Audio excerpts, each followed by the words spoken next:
Okay, let's look at function space example, section 3.2, number 21. Determine whether or not the set of vectors x plus 1 squared, and x minus 1 squared is a basis for the vector space P sub 2 of all polynomials of degree 2 or less. A basis is a linearly independent spanning set, so we'll start there. That's, I believe, definition 3.6. By definition 3.6, a basis is a linearly independent spanning set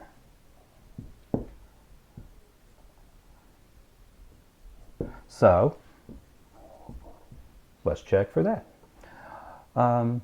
So let's consider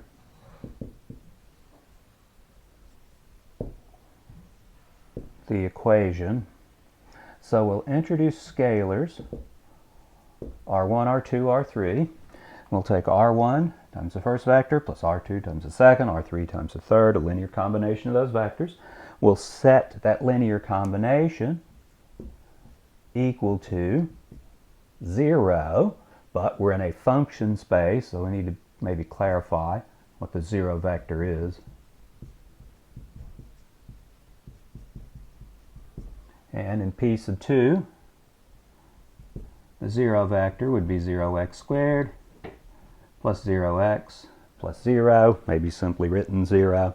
Let's write it like that. I got my reasons. We're looking for, no doubt, 3 equations and 3 unknowns. The unknowns r1, r2, and r3.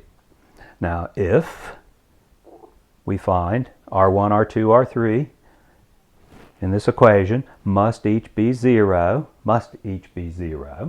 then we know we have a collection of independent vectors. If there is a solution where any one of these is non-zero, then we found a dependence relation, and the vectors must be linearly dependent. So let's see what we get from this. So as usual, we'll collect together powers of x. So in terms of x squared, I guess we can multiply it out first.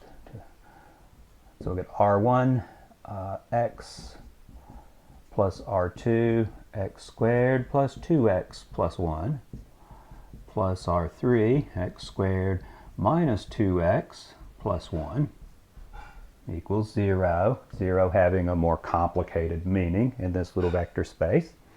Now collecting together x squares, we've got r2 plus r3 x squares, an x squared term here, x squared term here. X terms, there's 3 of those.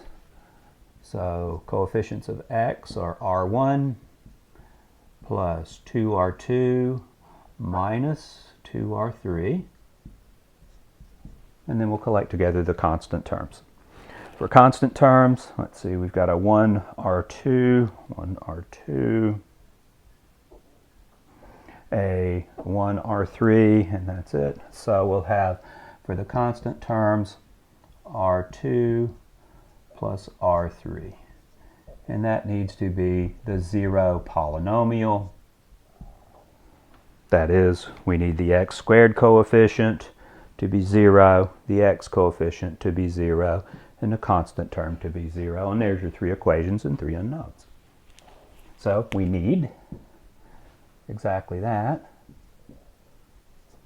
So we consider the system of equations that results, which is r2 plus r3 equals 0, r1 plus 2r2 minus 2r3 equals 0, and r2 minus r3 equals 0.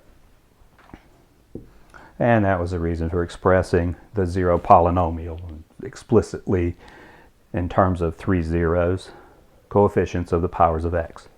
Okay, well, we'll take an associated matrix, an augmented matrix, associated with a system of equations. We'll do our row reduction thing.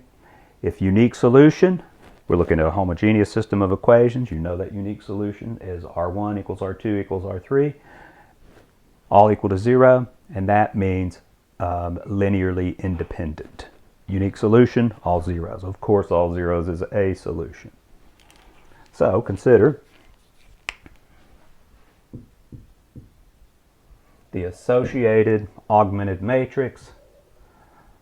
Let's see, that'd be 0, column-wise, 0, 1, 0. Our two coefficients are 1, 2, 1. Our three coefficients, 1, -2, -1. We'll augment that with all zeros,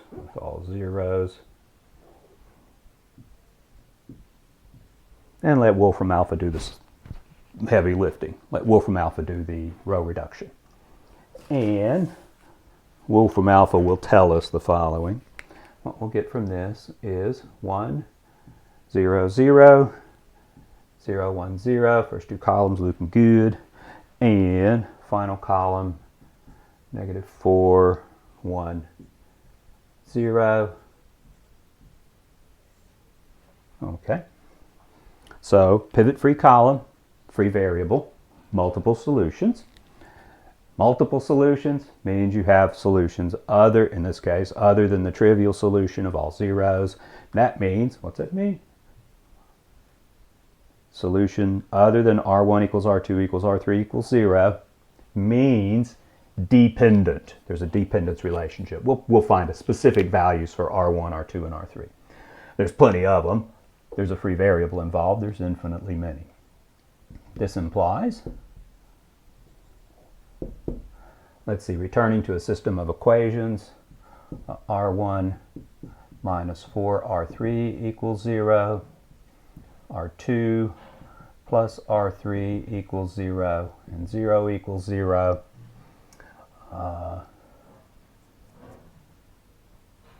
Or how about R1 equals 4, R3, R2 equals -R3, and R3 equals R3.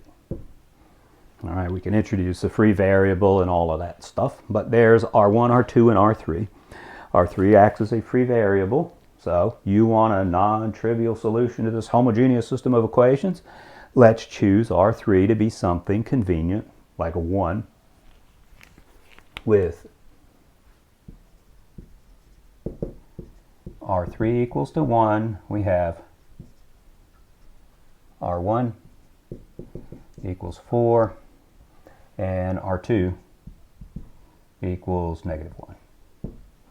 So this allows us to create a dependence relation between these three vectors. These three vectors are linearly dependent. We're looking for basis. A basis is a linearly independent spanning set. We ain't even got the linearly independent stuff.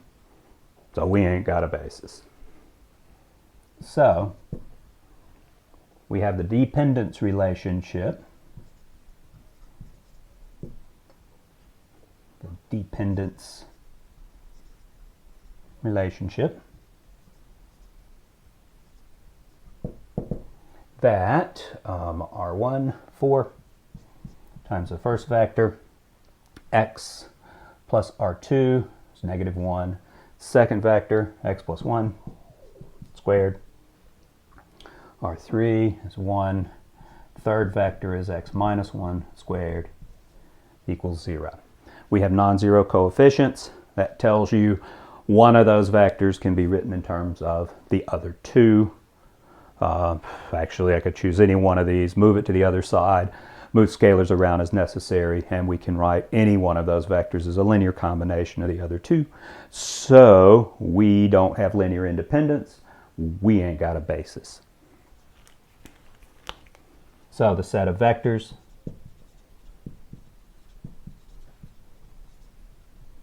is dependent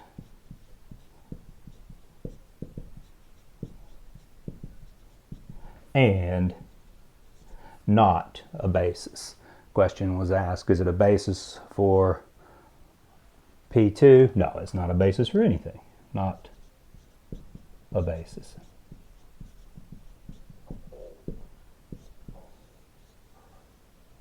All right, suppose the numbers came out different and it was a basis. What would have happened?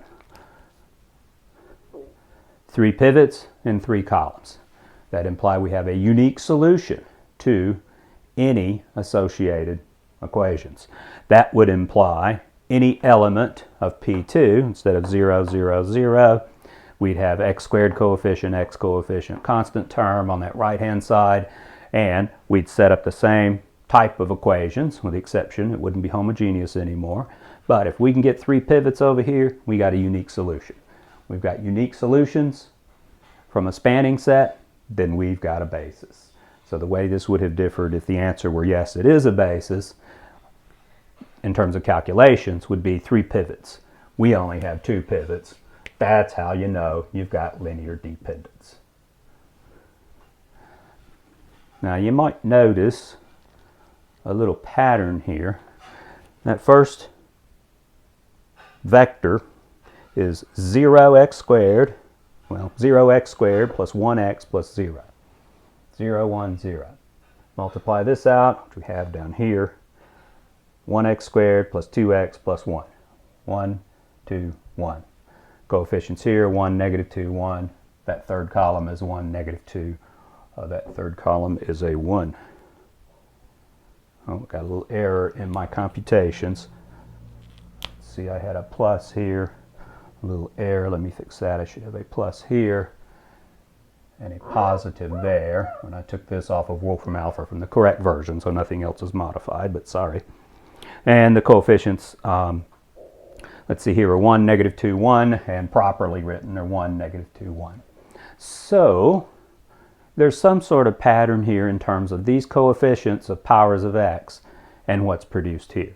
Were we to do this only with numbers instead of polynomials, you would have taken these vectors and made them columns of a matrix and done the row reduction. And it looks an awful lot like that's what we've done here. That's not what we've done here because we don't have that equipment yet. But in section 3.3 we'll talk about coordinatization of vectors, and that'll allow us to translate all this stuff with polynomial functions into Rn. And you know a bunch of stuff about Rn.